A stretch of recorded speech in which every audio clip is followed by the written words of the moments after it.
When my sister, Emily, spotted me at the airport, she quirked an eyebrow and said, "I wish you'd come to my wedding." There was a reason for the sarcasm in her voice. Emily had claimed to be pregnant with my husband Bob's child and had taken him away from me. She must feel pretty high and mighty, being married to a pilot. Moreover, she had taken him from me whom she had quarreled while living together. That sense of superiority must be immense. To rub it in, she and Bob are planning a lavish wedding, and she's been boasting about moving abroad. Right now, she's waiting for her flight as she's about to go on a trip abroad, partly to scout for potential places to relocate. She's holding a large suitcase and a duffel bag, looking utterly ecstatic. In contrast, I arrived at the airport with minimal luggage, ready to head back home whenever. I'd come dressed lightly on purpose, ready to head back home once my business, which I'd informed her about over the phone, was done. She probably wanted to see me upset, but I wasn't just standing by in silence. I've known Bob much longer, so I know him way better. Feigning ignorance, I handed Emily an envelope with some crucial information, saying, "Here, you forgot this. My name is Jennifer Thompson. I'm from a coastal area, and I'm a 40-year-old housewife married to a pilot. We don't have any kids, so it's just the two of us. Bob is 47, and we met at a group date set up by friends. Back then, I had just moved to New York and was in my mid-20s, not really thinking of settling down. I used to attend these group dates just to expand my social circle. I thought the more men I met, the higher the chances of building a happy family. I've never been the type to fall in love at first sight. When dating, I'd prioritize personality over looks, but I did have a weakness for persistence. My first impression of Bob was that he was a ladies' man. He was good at lightening up the mood and seemed pretty easygoing, but sometimes I felt he had ulterior motives. I thought I wouldn't have to deal with him after our first meeting, but life is full of surprises. After Bob kept pursuing me, I gave in. We went out for dinner and, before I knew it, we started dating. We've been married for over a decade now. Old friends of mine often say, "I never thought Jennifer would settle down with someone like Bob." Even I think they're right about it. True to my initial impression, Bob had been seeing other women before we got married. Whenever I confronted him about his affairs, he'd say, "You're the only one I love, Jennifer," deflecting my accusations. From the start, I wasn't that keen on dating, so I'd just ask him to stop cheating and let it go. However, our relationship was mostly enjoyable. He'd always take time off to celebrate our anniversaries and birthdays. After moving in together, he'd even do chores without being asked. I love cooking, so it wasn't a burden, and he would usually do the dishes. If not for the infidelity, I'd say I landed a great guy. So when he proposed, I felt the pros outweighed the cons and accepted. Of course, I made it clear that there'd be no more cheating after we tied the knot. Thanks to Bob's pilot salary, our wedding was quite grand. He got me all the expensive dresses I wanted, and the food and wedding cake were top-notch. I think we had a pretty luxurious wedding. My family was overjoyed, and I remember being so happy. My sister Emily kept saying, "Jen, I'm so jealous," looking at me in my glamorous dress, her own dreams of a grand wedding growing. Not many years after such a joyous wedding, Bob started cheating again. The downtown apartment we bought together was home to many residents. Because our unit was surrounded by nosy neighbors, I'd often hear gossip like, "I saw your husband with another woman." Every time I heard such rumors, I would line up air fresheners at the front door to get Bob to confess. Even when he admitted it, he never actually stopped cheating. I don't really expect him to change at this point, and oddly, I've never felt the urge to divorce him. I don't know if this is good or bad, but for now, I just keep saying please, don't cheat anymore. It's almost become a catchphrase.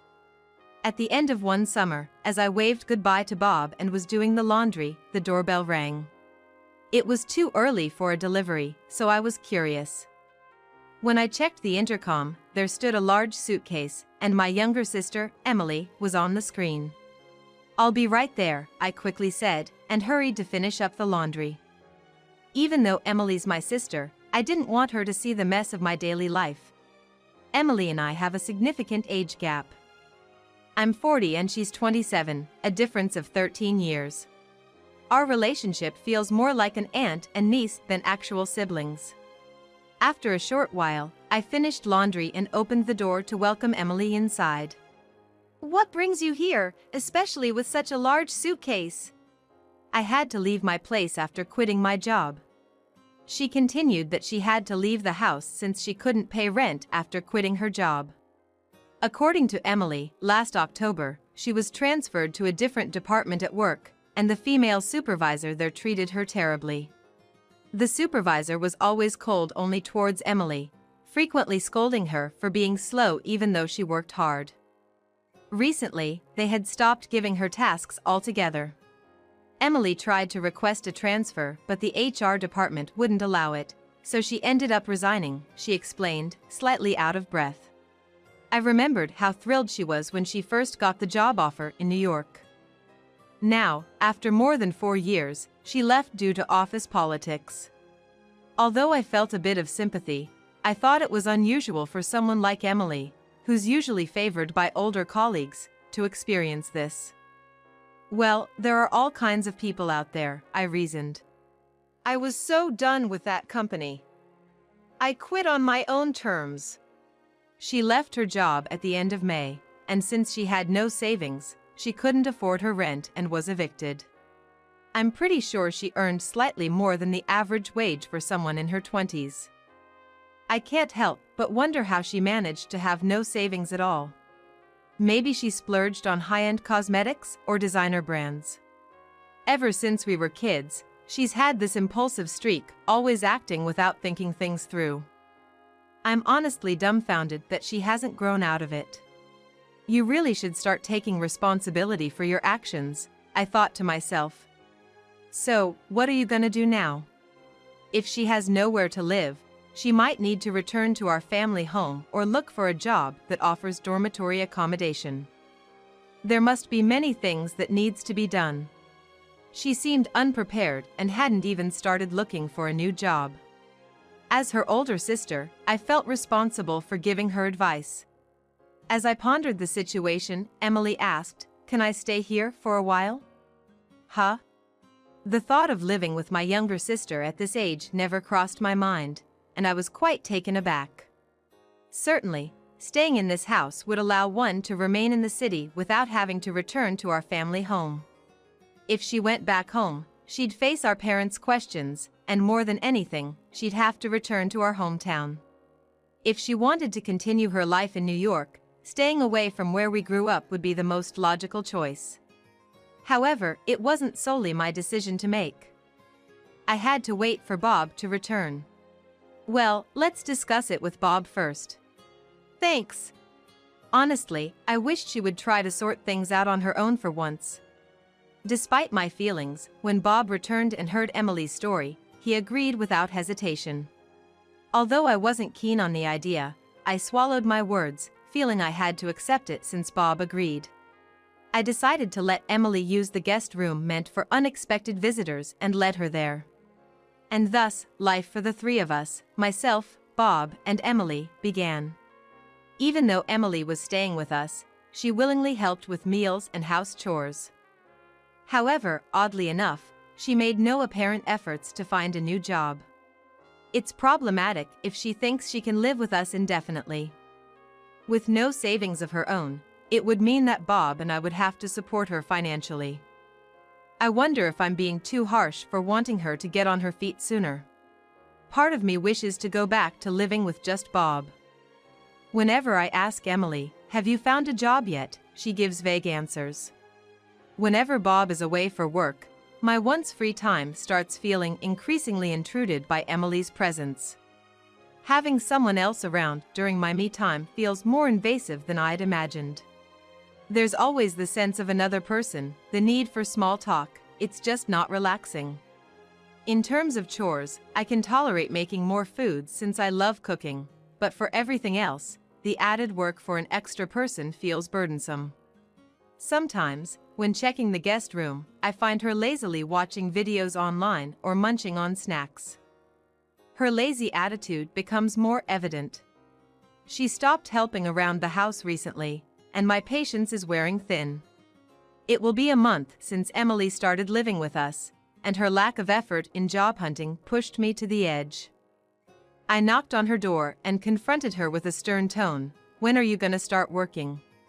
Without turning away from the movie she was watching, Emily replied, "I know, okay," while stuffing another snack into her mouth. At that moment, something inside me snapped. "Why don't you at least show some effort?" Surprised by my outburst, Emily paused her movie and looked at me. "You need to straighten up. This isn't your house." Unable to hold back, I poured out all my frustrations that had built up over the month. After venting, I felt a bit guilty for not being more composed, but that feeling quickly vanished with Emily's next words. "I told you I know. You're the older sister, so you should be taking care of me." Wondering why I have to care for my grown-up sister, I tried to continue our argument, but I decided to take a deep breath instead. I had always known Emily to be selfish, but it seems she's gotten worse with age. Thinking there's no point talking to her now, I told her with a soft voice, "If you're just gonna laze around, you should leave," and then left the room. After that, Emily's lazy tendencies escalated. She started treating the guest room as her own, eating the snacks I bought without permission, leaving trash everywhere, and not cleaning up her clothes or other belongings. Every time I saw her lazy behavior, I'd tell her, "Enough's enough." But she'd just respond with, "Oh, come on," leading to countless arguments. I was getting fed up with this stressful living situation. Then, while at the supermarket, I ran into our neighbor, Mrs. Robers, who told me something unbelievable. "Hey, I saw your husband, Bob, and your sister, Emily, downtown last Sunday." I found it odd to hear that Emily went out, but as I waited for Mrs. Robers to continue, she leaned in closer and whispered, "They seemed really close." As I was wondering why someone would pay such close attention, Mrs. Robers spoke a shocking statement. "I think they might be involved in a romantic relationship." Initially, I thought to take the gossip-loving Mrs. Roberts' words with a grain of salt, but the confidence in her voice was unsettling. For the moment, I brushed it off with a smile, saying, "Thank you for letting me know," and parted ways with her. Regardless of Bob being a philanderer, he should know better than to get involved with his wife's sister. Although I wanted to take it with a grain of salt, the certainty in her voice bothered me. I just thanked her for the info and parted ways, thinking Bob would surely know better than to cross such a line.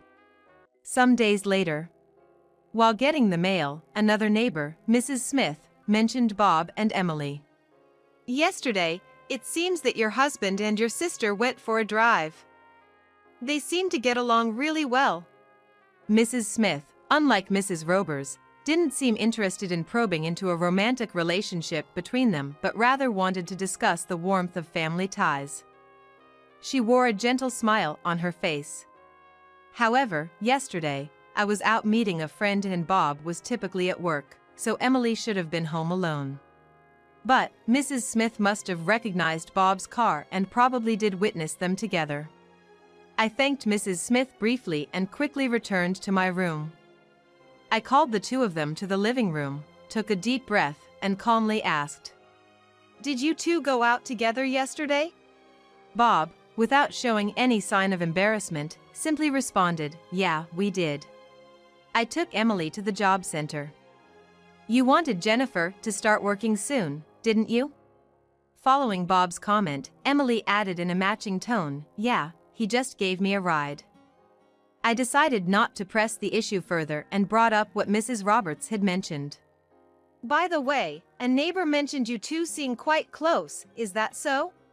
Hearing that, Bob, crossing his arms, replied, "What's that about?" "She's my wife's sister, of course I'd be kind to her." He then showed a somewhat annoyed attitude and asked, "Is that all?" before retreating to his own room. Casting a quick glance towards Emily, she awkwardly turned her face away and headed back to her guest room. I felt something was off, but I couldn't gather any further information from them. Days went by and I had to endure the lazy attitude of Emily, who showed no interest in finding a job and seemed too comfortable in our home. Getting tired of arguing with her and urging her to work, I kept our conversations minimal and tried not to interact much. I wonder if everything seemed calm on the surface. After about 2 years, while I was preparing to go shopping in my room, Emily suddenly called me to the living room. She looked somewhat proud, and I thought she was about to announce her new job. But instead, she had me sit on the sofa and dropped the bombshell: "I'm pregnant." Confused, I asked, "Pregnant? What do you mean?" "I mean, I'm carrying Bob's child." The shock was equivalent to a slap on the face. I recalled what Mrs. Roberts had said 2 years ago. I couldn't believe my sister and my husband had an affair. Seeing my disturbed face, a smug Emily added, "Bob said he'll marry me." She then looked down on me triumphantly and declared, "Bob is mine." That evening, when Bob returned, I demanded an explanation. He showed sincere apology and expressed his desire to raise the child. A part of me wished for a denial, but Bob's response confirmed the bitter truth, and I struggled to accept it. That night, I couldn't stop pondering our next steps. But feeling that tomorrow's me might have an answer, I decided to sleep early. The next day, waking up early, I started browsing on my computer. I researched the possible settlement I could claim in case of divorce due to their betrayal, and about the apartment we had purchased together. The mere idea of him being with another woman was intolerable, let alone getting my sister pregnant. Divorce seemed the only option, and I was determined. From my research, it appeared that our district accepted digital divorce transaction. So, I downloaded the form on my phone and went to a local store to print it out. As I was leaving, I felt Emily's eyes on me, but I didn't look back. After getting my errand done and I locked myself in my room, I started filling out divorce papers. Considering he expressed the desire to raise the child, it was clear he wanted a divorce. A court case seemed unnecessary, a simple mutual agreement would do. I listed down my terms and, holding the completed divorce papers, knocked on Bob's door. Upon recognizing me, he opened the door immediately. He agreed to the divorce, paying a one-time settlement of $30,000, and to sell the apartment we had bought together. While I wondered how he and Emily planned to support themselves, I found it absurd to sympathize with the two betrayers. I stuck to my terms and made sure they paid in full. Once the apartment sale was over, we started our separate lives. However, it wasn't long before I received a snarky call from Emily. "We're gonna have a wedding even more extravagant than what you had, just the two of us." I couldn't care less, but I still respond, "Well, good for you. We're even planning to move abroad." Emily says this over the phone, her voice brimming with excitement. She must feel pretty good about taking him away from me. They are about to go on a trip abroad, partly to scout for potential places to relocate. I can't help but wonder what Emily knows about Bob, her fiancé. Especially since he was actually laid off 2 months before Emily announced her pregnancy. Bob and I had some savings at the time, so I didn't feel the need to tell Emily. And it seems that Bob probably hadn't told her either. The reason for his termination? An affair. He was caught red-handed with a married flight attendant, and he had to pay a hefty settlement to her husband. On top of that, he's also paying me settlement, so I'm pretty sure his savings are nearly depleted. Life is unpredictable, and my decision to let things slide may just come back to haunt Emily and Bob. Emily, in her ignorance, keeps gloating on the phone. When she tells me they're leaving for a trip abroad the day after tomorrow, I say, "All right, I'll drop off some luggage you left behind," and hang up. On the day of their departure, I make my way to the airport, looking for Emily. I find her sitting alone in front of an airport cafe. As soon as she sees me, she says, "Jennifer, why didn't you come to my wedding?" Her voice tinged with spite. Ignoring her, I get straight to the point. Here, this is from Bob. I hand her an envelope. Emily's face turns ashen as she reads the contents. Your husband Bob is not just out of a job as a pilot, he's completely unemployed. Visibly shaking, she yells, "Stop lying."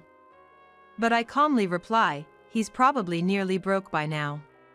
After explaining everything to her, she screams, "I can't believe this," and storms off, drawing cold stares from the people around her. I really thought happiness could come easily, I mumble to myself, feeling somewhat relieved. I left the airport and headed to my small restaurant in a city far removed from New York. After that, I used the settlement and the proceeds from selling the house to start a small diner in a town far from the city, capitalizing on my passion for cooking. Although I can't prepare gourmet dishes, my traditional American comfort food has been well received by the locals. On the other hand, Emily and Bob seem to be struggling quite a bit. Emily returned to our parents' home for childbirth, seeking help. However, she didn't raise the child and left the child at her parents' home, and now, her whereabouts are unknown. It sounds like she can't bear living with our parents nagging since they heard her situation in detail from me. Bob, denied access by my parents and unable to find work, still insists on paying child support. Whether she's lost touch with reality or genuinely cares about the child, her future seems fraught with challenges. It's uncertain if they're still together, but Bob hasn't yet met the child my parents are raising. Ironically, Bob had divorced me because he wanted kids. I've decided to steer clear of irresponsible people like them. I'm happy with my current life, and I plan to keep working hard to make my small restaurant a beloved part of the community.